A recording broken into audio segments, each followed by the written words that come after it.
शंकर भगवान तो सनातन धर्म का मूल है, इसलिए उसको धर्म ध्वज कहते हैं, वो धर्म ध्वज है।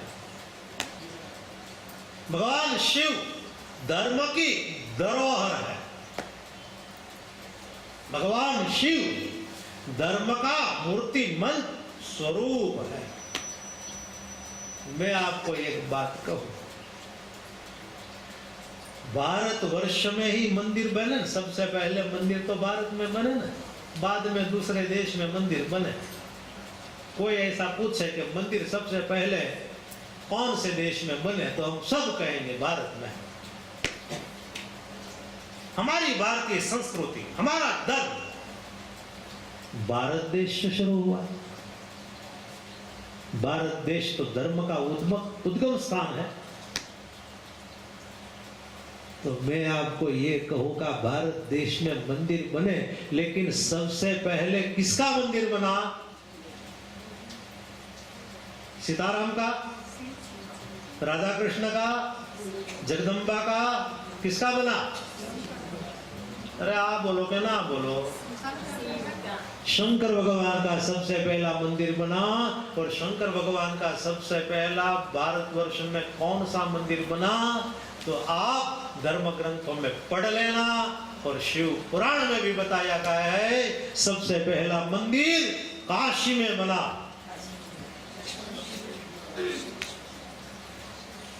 जो विश्वनाथ महादेव का मंदिर है, काशी विश्वनाथ, जो विश्व का नाथ है, जगत का नाथ है,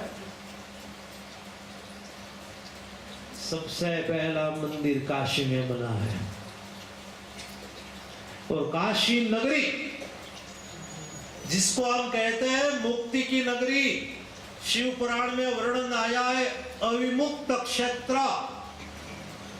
शिव पार्वती जैसे निराकार में से साकार हुए, पहले निराकार, प्रधान पुरुष शिव, प्रकृति शक्ति, दोनों निराकार। शक्ति के बिना तो कुछ नहीं हो सकता है।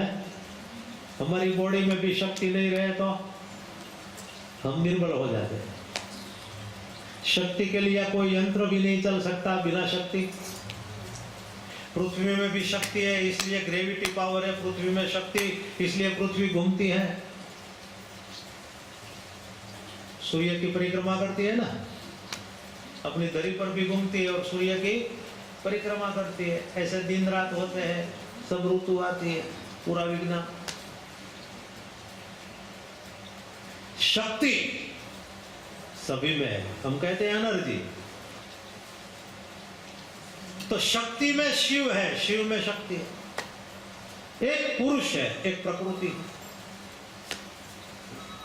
शक्ति के बिना शिव भी अधूरा है। शिव में से शक्ति निकल जाए तो शिव क्या हो जाता है? क्या हो जाता है? शव हो जाता है। शव शब्द का अर्थ क्या है? मृत शरीर, मुर्दा। हमारे शरीर में से भी शक्ति यानी कि आत्मा निकल जाए, चेतन निकल जाए तो हम भी मर जाते हैं। इसलिए शिव में शक्ति है, शक्ति में शिव है, दोनों एक है, लेकिन दोनों ने निराकार में से साकार रूप धारण किया। शिव जी के दो रूप है, सकल और निष्कल। निष्कल यानी निराकार, सकल यानी साकार। दोनों ने साकार रूप धारण करके पहले काशी में निवास किया, जिसको हम आनंद नगरी कहते हैं, अविमुक्त नगरी कहते हैं, मोक्ष नगरी कहते हैं, वो काशी। और भोले बाबा ने ये काशी नगरी को अपने त्रिशूल पर धारण की है, ऐसा शिव पुराण में वर्णन है। पूरी सृष्टि का नाश होता है, लेकिन काशी का कभी नाश नहीं होता।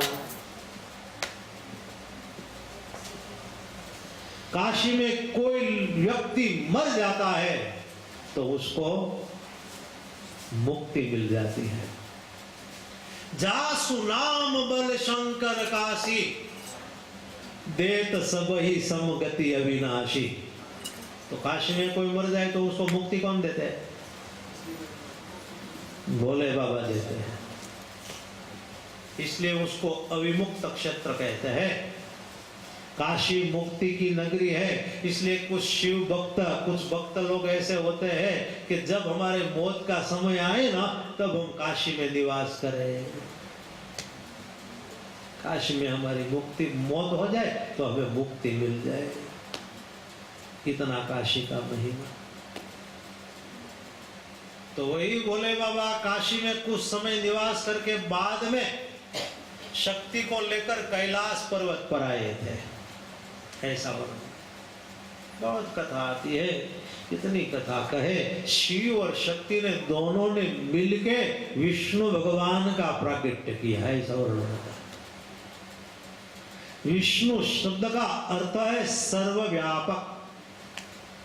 वो विष्णु भगवान क्यों प्रकट किया है विष्णु भगवान को? विष्णु भगवान को प्रकट करके कहा कि आप सृष्टि का पालन न करना। विष्णु भगवान के द्वारा ब्रह्मा जी प्रकट हुए विष्णु भगवान के नाभि कमल में से। तो ब्रह्मा जी को कहा गया कि आप सृष्टि का सर्जन न करो। एक सर्जनकार है और एक पालनहार। देखो कैसी कथा आती है। भागवत में नारायण की महिमा, शिव पुराण में शिव की महिमा, श्रीमद् देवी भागवत में माता जी की महिमा। कभी कभी ऐसा होता है सुदर्शन भैया कि इसमें कौन बड़ा? शिव बड़ा, विष्णु भगवान बड़ा, ब्रह्मा जी बड़ा कि माता जी बड़ी? सब बड़े हैं। और कैसी कथा का एक मजा है, कथा का आनंद है कि ब्रह्मा जी द्वारा शिव जी का प्राकट्य हुआ, ब्रह्मा जी द्वारा विष्णु भगवान का प्राकट्य, वही विष्णु भगवान के द्वारा ब्रह्मा जी का प्राकट्य, वही ब्रह्मा का बेटा शिव बना। लो, ब्रह्मा जी ने रुद्र को प्रकट किया, रुद्र को 10 नाम दिया, 10 रहने के स्थान दिए।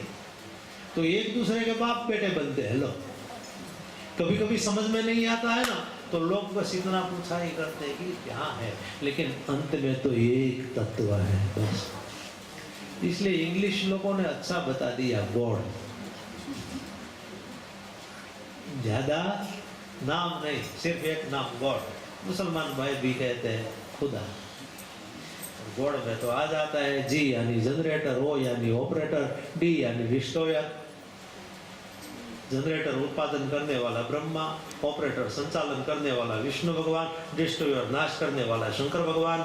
जी for Brahma, O for Vishnu, D for Shankar भगवान, G O D God. God में ब्रह्मा विष्णु महेश तीनों आ गए। हमारे पास इतना इतिहास है क्योंकि हमारी सनातन धर्म की संस्कृति आदि से नहीं अनादि से है। अनादि शब्द का अर्थ है कहीं कालों से नहीं, कहीं युगों से पर। इतना हमारे पास हिस्ट्री, इतना इतिहास है ना, उतना इतिहास कोई भी लोग के पास नहीं है। तो हमें उसका गौरव उठाना चाहिए, गौरव। तो कथा तो बहुत सुंदर है। बाद में ऐसी कथा आती है ना कि विष्णु भगवान और ब्रह्मा जी का दोनों का युद्ध होता है, दोनों का युद्ध होता है। आपस में ऐसा युद्ध हुआ, ब्रह्मा जी कहते हैं मैं बड़ा, विष्णु भगवान कहता है मैं बड़ा। आकाश में दोनों का युद्ध हुआ, एक दूसरे शस्त्र से प्रहार करने लगे। देवता सब त्राहिमाम हो गए, शंकर भगवान के शरण में गए। बोले बाबा को कहो कि अब दोनों को शांत करे, हमारे सभी की रक्षा करे। ब्रह्मा विष्णु युद्ध करते थे आकाश में, तो दोनों के बीच में एक अग्नि का स्तंभ प्रकट हो गया। और अग्नि का स्तंभ इतना ऊंचा था कि उसकी ऊंचाई को भी कोई नाप न सके। ब्रह्मा और विष्णु ने युद्ध करना बंद कर दिया। ब्रह्मा विष्णु सोचने लगे कि कौन है कि अग्नि के स्तंभ के रूप में प्रकट हुए हैं। और बाद में उसमें से पंचमुख वाले शंकर भगवान प्रकट हो जाते हैं और शंकर भगवान दोनों को शांत करते हैं। शंकर भगवान ने कहा कि पहले अग्नि का स्तंभ प्रकट हुआ है, अब ये धीरे धीरे शांत हो जाएगा और ये शिवलिंग हो जाएगा। आज से आप सब लोग शिवलिंग की पूजा करना। और कहीं कहीं प्रकार के अलग अलग शिवलिंग, उसकी पूजा, उसकी महिमा, ये सब वर्णन आएगा, लेकिन उसको हम कल लेंगे क्योंकि अब टाइम हो गया है।